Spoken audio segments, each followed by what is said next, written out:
जय हिंद। तो आज हम लोग नाउन का फाइनल पार्ट्स यानी कि एब्स्ट्रैक्ट नाउन पढ़ने वाले हैं। जी हाँ, आज हम लोग एब्स्ट्रैक्ट नाउन यानी कि हिंदी में भाववाचक संज्ञा पढ़ने वाले हैं। हम लोग पिछले वीडियो में देख लिए हैं प्रॉपर नाउन क्या होता है, कॉमन नाउन क्या होता है, कलेक्टिव नाउन, मटेरियल नाउन, और आज हम लोग पढ़ने वाले हैं एब्स्ट्रैक्ट नाउन। क्या? Abstract noun. और जब इसको पढ़ लेंगे तो हमारा ये पूरा खत्म हो जाएगा conventional classification of the noun, यानी परंपरागत तरीके से नाउन के टाइप फिनिश हो जाएगा। तो then don't waste the time, look at the board and try to understand. I make sure if you watch this video fully you will be the master of abstract noun. क्या?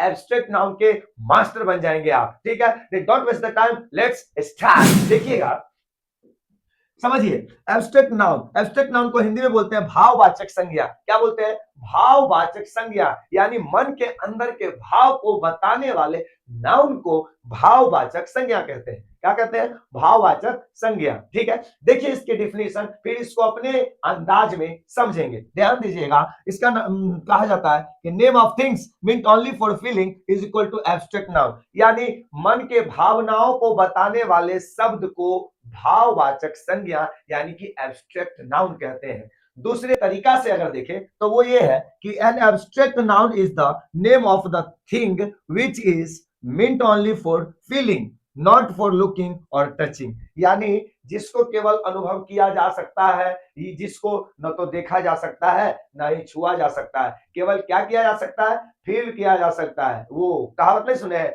ये तो दिल के अंदर की बात है जानू, तुम क्या जानो।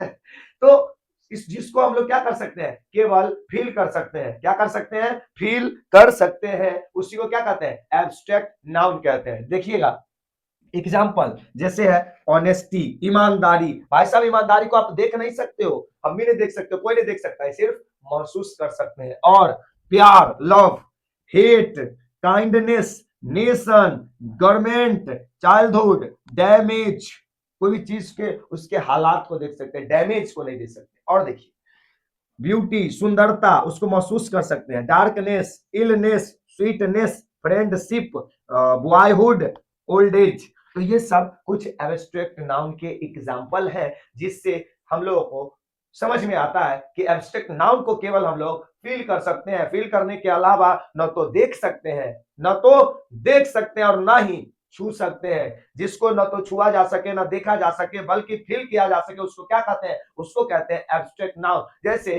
कोनो देशभक्ति सॉन्ग अगर बजने लगता है तो हम लोग को लगता है हाँ यार, अब हम लोग भी इंडियन है। लगता है कि नहीं लगता? एकदम पूरा ये जो रुआ होता है वो खड़ा हो जाता है कि हाँ, एकदम अलग एनर्जी आ जाता है हम लोग के बॉडी में। तो वो क्या है? म्यूजिक क्या है? एब्स्ट्रैक्ट नाउन है, यानी जिसको केवल और केवल फील किया जा सके, ना तो छुआ जा सके, ना ही देखा जा सके, उसको क्या कहते हैं? एब्स्ट्रैक्ट नाउन कहते हैं। मैं आप लोगों को क्वेश्चन देता हूं, आप लोग बताओ बिजली कौन सा नाउन है? क्या? बिजली, इलेक्ट्रिसिटी कौन सा नाउन है? ठीक है, चलिए आगे बढ़ते हैं। ये तो देख लिए, इसके अलावा जितने भी सब्जेक्ट का नाम है, जैसे history, geography, policy, political science, civics, economics, science, biology, physics, chemistry, music, zoology, botany, ये सब के सब एब्स्ट्रैक्ट नाउन होते हैं। क्या होते हैं? Abstract noun. ध्यान दीजिएगा, हम बोल रहे हैं केवल और केवल सब्जेक्ट, भाषा नहीं। जैसे हिंदी, इंग्लिश, उर्दू, मलयाली, ये सब प्रॉपर नाउन है क्योंकि ये भाषा का नाम है। हम बोल रहे हैं केवल और केवल सब्जेक्ट का नाम। क्या बोल रहे हैं? केवल और केवल सब्जेक्ट। सब्जेक्ट होता है एब्स्ट्रैक्ट नाउन और लैंग्वेज होता है प्रॉपर नाउन। सब्जेक्ट होता है एब्स्ट्रैक्ट नाउन और लैंग्वेज होता है प्रॉपर नाउन। ठीक है, देखिए इसका कुछ ट्रिक है, जिससे अगर मान के चलिए हमको नहीं मालूम है कि कौन सा क्या होगा नाउन, एब्स्ट्रैक्ट नाउन कैसे पहचानेंगे, तो उसका एक बड़ी अच्छा ट्रिक है। अगर ट्रिक समझ लिए ना, तब बहुत सारे नाउन को देख करके हम पहचान जाएंगे, हाँ ये एब्स्ट्रैक्ट नाउन, ये एब्स्ट्रैक्ट नाउन नहीं है। देखिएगा क्या क्या है।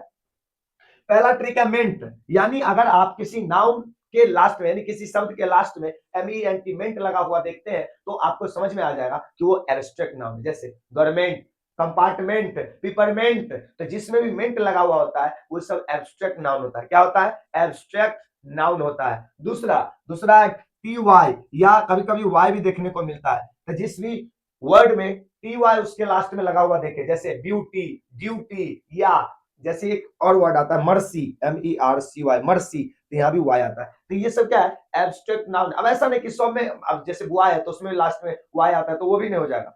कोई कोई ऐसा वर्ड जिसके लास्ट में वाई आता है और जिसको फिल कर सकते हैं वो एब्स्ट्रैक्ट नाउन होता है। इसके अलावा जो टी वाई जिसके लास्ट में रहता है ज्यादातर वो एब्स्ट्रैक्ट नाउन होता है। ठीक है, उसके बाद आई ओ एन या टी आई ओ एन, जैसे mission, mission, nation, education, transformation, है ना। तो जिसके लास्ट में टी आई ओ एन या आई ओ एन आता है वो एब्स्ट्रैक्ट नाउन होता है। इसके अलावा एज, जिस भी वर्ड के लास्ट में एज आता है वो क्या होता है, वो होता है एब्स्ट्रैक्ट नाउन, जैसे डैमेज, ओल्ड एज, होता है कि नहीं होता है, होम मेज। उसके बाद जिसके लास्ट में एस एच आई पी आता है, शिप, फ्रेंडशिप, क्या, फ्रेंडशिप, लीडरशिप, तो ये क्या हो गया, एब्स्ट्रैक्ट नाउन हो गया। क्या हो गया, एब्स्ट्रैक्ट नाउन हो गया। इसके अलावा hood, H double O D, hood, तो जिसके लास्ट में H double O D hood आता है वो भी एब्स्ट्रैक्ट नाउन होता है। क्या होता है, एब्स्ट्रैक्ट नाउन होता है। तो आई होप कि आप लोगों को ये चीज समझ में आया, ये ट्रिक भी और एब्स्ट्रैक्ट नाउन का डेफिनेशन भी। तो अब हम लोग चलते हैं, इसका एक गोल्डन रूल देखते हैं। क्या एब्स्ट्रैक्ट नाउन का भी गोल्डन रूल है? यस, एब्स्ट्रैक्ट नाउन का भी गोल्डन रूल है और उसको समझते हैं हम लोग। देखिएगा क्या है इसका, कि no use of a an, यानी एब्स्ट्रैक्ट नाउन के साथ ए एन नहीं आता है। याद आया कि कॉमन नाउन को फॉलो कर रहा था कलेक्टिव नाउन, अब मटेरियल नाउन को फॉलो करेगा एब्स्ट्रैक्ट नाउन। ये भाई तोरा संगे ए एन नहीं लगेगा तो हमरो साथ कोई नहीं जाएगा, हम भी अकेले जाएंगे, दिखाते हैं अभी, हमको भी डर नहीं लगता है केकरो से। तो एब्स्ट्रैक्ट नाउन के साथ भी ए एन का यूज नहीं होता है, ए एन का यूज नहीं होता है। जैसे देखिए, शी इज माई लव, वो मेरी प्रेम है, प्यार है, तो यहाँ पर ए, यहाँ पे ऐसे भी तो ये माई लग गया, वरना यहाँ पे ए एन नहीं लगेगा। दूसरा, ए फ्रेंडशिप इज अ बून, नहीं, गलत है, फ्रेंडशिप इज अ बून होगा, ए नहीं लगेगा। अगर ए लगाते हैं तो गलत हो जाएगा। क्या हो जाएगा, गलत हो जाएगा। ठीक है, तो जब भी हम एब्स्ट्रैक्ट नाउन लिखते हैं तो उसमें ए या एन का यूज बिल्कुल ही नहीं होगा। अगर करते हैं तो गलत हो जाएगा, क्योंकि जिसको हम देख ही नहीं सकते उसको गिन कैसे सकते हैं, और गिन नहीं सकते हैं तो फिर उसमें ए या एन कैसे लगेगा, नहीं लगेगा। ठीक, अब दूसरा रूल है कि no used in plural form. भाई साहब, अब जिसमें ए एन नहीं लगेगा उसका प्लूरल फॉर्म बनेगा कहियो? बिल्कुल नहीं बनेगा। तो बताइए, डार्कनेस तो ठीक है, उसमें एक्स्ट्रा ईएस ये लगा दिए हैं प्लूरल बनाने के लिए, क्या सही है? बिल्कुल गलत है। तो ये यहाँ पर नहीं रहेगा और इसके अकॉर्डिंग यहाँ पर ई जाएगा, अब सही होगा। ठीक है, डार्कनेस इज बैड, मतलब अंधेरा बुरा है। दूसरा, ऑनेस्टीज, भाई साहब इतना खतरनाक, ऑनेस्टी इज होगा, क्या होगा, इज द बेस्ट पॉलिसी। तो कहने का मतलब कि इसका प्लूरल नहीं बनता है, एब्स्ट्रैक्ट नाउन का प्लूरल नहीं बनता है। लास्ट में देखिए, लास्ट में बड़ी इंपॉर्टेंट चीज बताया, देखिए कि दो इज यूज्ड 10%, हाँ, दो लगेगा क्या? जिसको नहीं देख सकते, बिल्कुल लगेगा। कब लगेगा? जनरल, जैसे हम कुछ भी बोलते हैं जनरली तो वहां पे नहीं लगेगा। जनरली अगर हम कोई भी एब्स्ट्रैक्ट नाउन को बोलेंगे तो वहां पे दो का यूज नहीं होगा, लेकिन जब हम स्पेशल बनाएंगे तो वहां पे एब्स्ट्रैक्ट नाउन के साथ दो का यूज होगा। देखिए कैसे, जब हम स्पेशल बनाएंगे तो एग्जांपल से समझिए। अगर हम लिखते हैं कि दो,